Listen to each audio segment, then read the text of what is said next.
name's Phil McCart. I graduated from Missouri State University in 2013 with my accelerated master's in material science, and I got my undergraduate degree in physics in 2012. Here I am out in Parker, Colorado, which is just the edge of Denver, where I live now. I've been working in the aerospace industry almost immediately after I graduated, and I really appreciate what I learned from the department.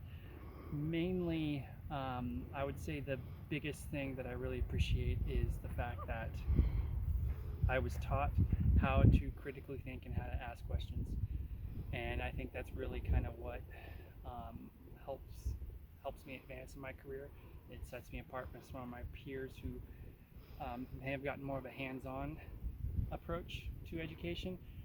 There's places for both types of education, but in my case, what makes me useful is the critical thinking and the more theoretical background that I was able to pick up just being around the department for as long as I was. So, yeah, thanks.